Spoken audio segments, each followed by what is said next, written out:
Seorang pengusaha dan dai muda Indonesia, Roni Indra, atau yang akrab disapa Abi Fakhri Naban Rabani, dihadirkan oleh Musyawarah Kerja Kepala Sekolah MKKS Padang Pariaman untuk mengisi kegiatan seminar di daerah itu. Abi Fakhri merupakan pemuda yang sederhana berdarah Minangkabau. Lahir 4 Maret 1982 di Rengat, Provinsi Riau. Beliau dikenal sebagai tokoh pendidikan yang telah memiliki dari ribuan jam terbang dalam memberikan pelatihan pengembangan sumber daya manusia, baik untuk tingkat nasional maupun tingkat internasional. Abi Fakhri Naban Rabani. Nah, beliau merupakan pemuda berdarah Minangkabau dari desa Sulit Air.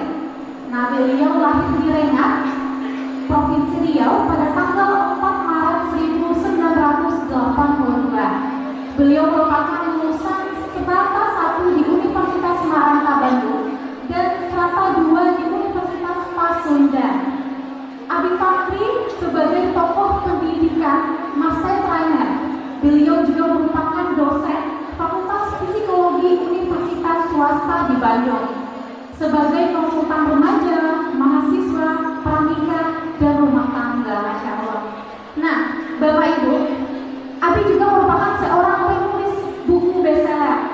Abi juga merupakan seorang pengusaha dai muda Indonesia yang berhasil mendirikan Internusa atau perusahaan pendidikan pelatihan sumber daya manusia dan perusahaan support system and consulting Ibu Entertainment, yaitu perusahaan pembuatan film, multimedia, perusahaan informasi dan teknologi, Interkonveksi, perusahaan konveksi, dan Abi juga merupakan pembina Pondok Pesantren Peradaban di Bandung dan Pondok Pesantren Almarhum Ustadz Jeffrey Al-Bukhari di Cikeas, Bogor. Beliau juga merupakan kontributor yang dikenal sebagai spesialis peneliti, pembina pengembang pendidikan dan pelatihan sumber daya manusia untuk dunia pelajar, mahasiswa, guru. Masya Allah. Memang jadi Abi ini sangat tepat sekali sebagai pemateri kita pada hari ini yang bertemakan mendidik tanpa marah. Oke, langsung saja kita sambut. Ini dia pemateri kita pada hari ini, Abi Fakhri Naban Rabani.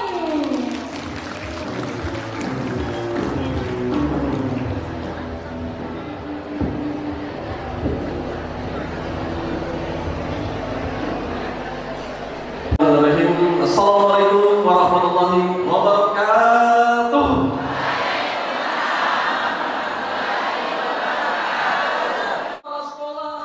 Abi Fakhri selain dai internasional, beliau juga sebagai penulis buku bestseller, pengusaha, dosen, konsultan, dan juga guru di pondok pesantren. Dari Padang Pariaman, Safrial Suger, Minangkabau TV mengabarkan.